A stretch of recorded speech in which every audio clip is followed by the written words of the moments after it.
This is Jessie, and you're listening to the Curious Cabinet Podcast.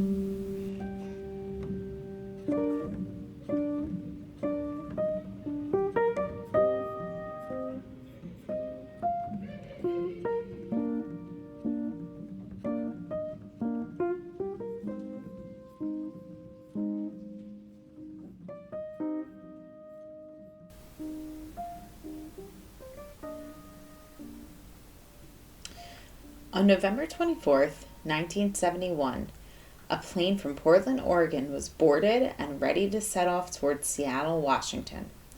A man, only known as Dan Cooper, bought a ticket for $18.52 for Northwest Orient Airlines flight number 305 and sat in his seat. At this time, there wasn't very much security and they didn't have the same safety standards that we have in place today. So you didn't need ID to buy a ticket. You just wrote down what your name was, I guess. He was a quiet man and looked as if he was in his mid-40s and about 6 feet tall. He wore a black suit and a black tie with a white shirt, a black trench coat, and loafers. He had an olive complexion, brown eyes, and black hair cut in a conventional style and parted to the side. While waiting for the flight to take off, he ordered a bourbon and soda and smoked a cigarette. Shortly after the takeoff, he handed a letter to the stewardess, Florence Schaffner, I believe is how you pronounce her name, claiming to have a bomb in his briefcase. He then opened the attaché case, revealing a glimpse of wires, red sticks, and a battery. He then told the stewardess to write a new note for the captain, demanding $200,000 in $20 bills and 4 parachutes.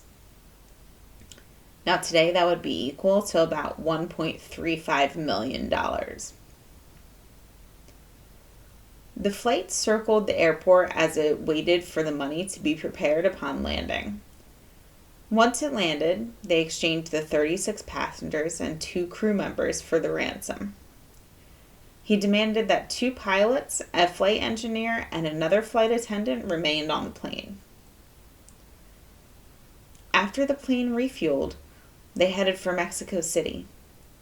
The pilots were instructed to fly at a speed of less than 200 knots and lower than 10,000 feet. Around 8 p.m., somewhere around Ariel, Washington, Cooper lowered the back stairs of the plane and jumped, disappearing into the night, with his fate remaining a mystery to this day. The FBI became aware of the hijacking mid-flight, and as news spread, a reporting mistake had somehow changed his name from D.B. Cooper, or from Dan Cooper to D.B. Cooper, which is why you will always see this case as D.B. Cooper and not Dan Cooper. This launched the investigation known as NORJAC, which is the Northwest Hijacking. This has been one of the longest and most exhaustive investigations by the FBI. They collected evidence from the plane, cigarette butts, the clip-on necktie, a hair on the headrest, and his plane ticket, though he didn't leave behind his ransom note, which I would assume because he didn't want anyone to analyze his handwriting. And that's probably also why he asked the stewardess to write the next note with his demands. They conducted ground searches for him, trekking through overgrown terrain, using military personnel, helicopters, and even a spy plane, but they couldn't find any sign of him.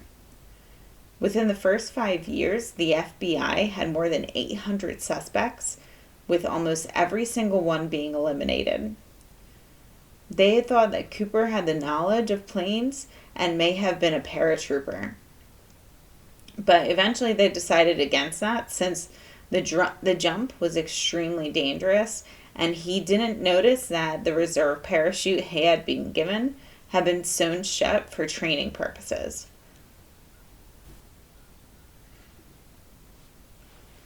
Some of the suspects had been ruled out because of DNA evidence that they had recovered from Cooper's tie that was left on the plane, and also they had that piece of hair, so I'm sure they ruled out some people from that. The prime suspect, Richard Floyd McCoy, had been arrested for a similar hijacking only a couple of months later and was questioned but ruled out because they said he didn't match the description of the hijacker that had been given by the stewardess who was on board.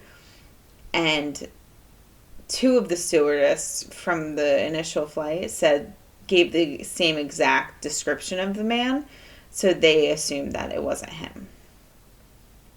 Now, there are so many theories and speculations to this case. One was that Cooper had died during his escape for a number of reasons. He had parachuted during a storm, and the winds had been 200 miles per hour at that altitude, and the parachute was not the kind that could be steered. He also was dressed in a suit and loafers and landed in a heavily wooded area, so there's a possibility that he didn't know the area that he landed in and had no idea what he was doing. Or maybe even that his parachute never deployed on the way down.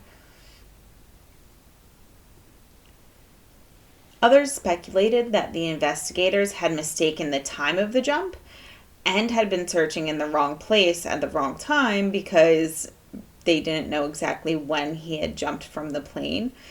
And it makes sense, like if it was really stormy, the parachute could have carried him anywhere in that area and they could have been searching in the wrong place the whole time. In 1980, the police had finally found a clue. A boy who was camping with his family found a rotting package of bills, $5,800 worth, buried alongside the banks of the Columbia River in Washington, and they just so happened to have the serial numbers that were linked to Cooper's case. This location was 20 miles from where they believed he had jumped, which was closer to the border of Washington and Oregon. Unfortunately, there was no other evidence with the money, and there's never been any more of the money found in circulation. In 2009, it came to the attention of Seattle Special Agent Larry Carr, who had taken over the case, that the name Dan Cooper could possibly have come from a French comic book. Since the DB part of the name had been confused by the media with the real name given, Dan instead of DB, it took away from some of the search. But through internet forums, like people were talking about this online for years, Carr had found many similarities through these comic books, which is a fictional series about a Royal Canadian Air Force test pilot, Dan Cooper. The comic highlights his many adventures, and on an issue around the time of the hijacking, it shows Dan Cooper on the cover parachuting from a plane. This helped Carr with his theory that the hijacker had served in the Air Force and spent some time in Europe. Since the comics book had never been translated and they weren't in circulation in America, they believed that he had lived in Europe for some time. Carr believes that he worked on cargo planes, which is where he gained the knowledge of planes and knowing how they function during a cargo drop so he could let himself out, and also that how to wear a parachute. He believed that he may have been from the East Coast with little or no family and worked in Seattle after leaving the military in 1970-ish time frame. He believed that Cooper was not an expert parachuter and had no help on the ground. But this was all just a theory, and none of that has been confirmed.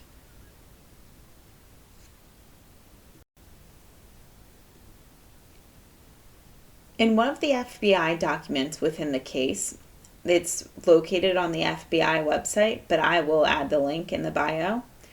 An article from the Daily Telegraph was printed on May 28, 1971, that claimed a man from Sydney, Australia, going by the name of Mr. Brown, had scammed Qantas Airlines at the Sydney International Airport £235,000 ransom money after a bomb threat on a 707 Boeing airliner.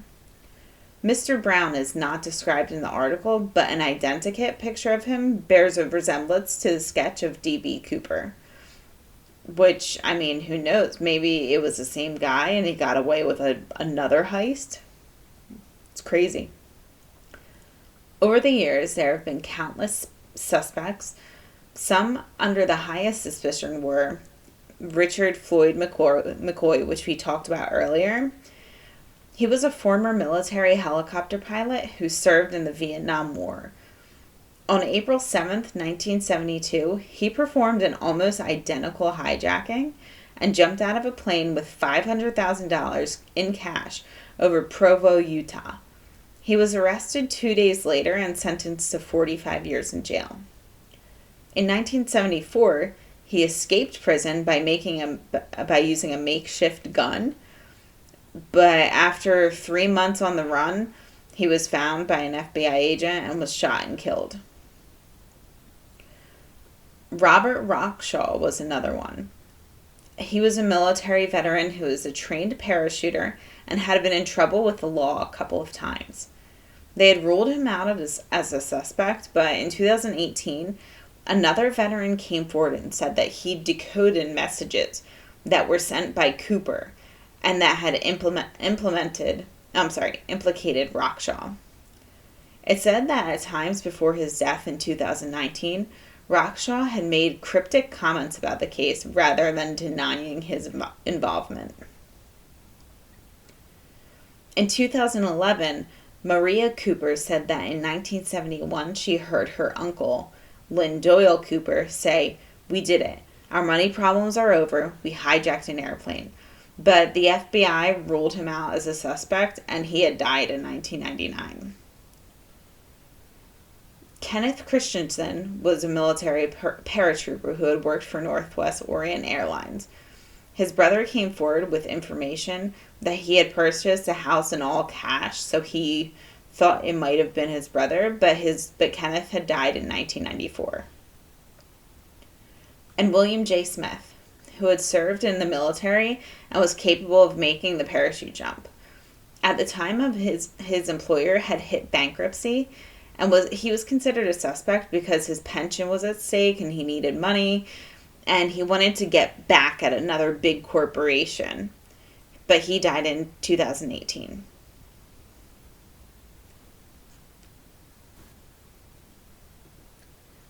In 2016, after 45 years, the Norjack investigation, the FBI decided that they needed to prioritize other investigations.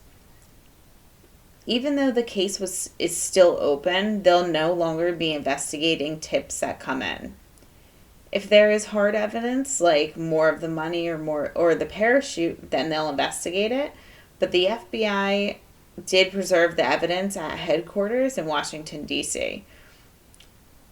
One of the things that did go missing, though, were the cigarette butts, so they don't have that as evidence anymore. Civilians still continue to investigate this case themselves. In 2020, an amateur scientist found bits of algae called diatoms on the money found in 1980.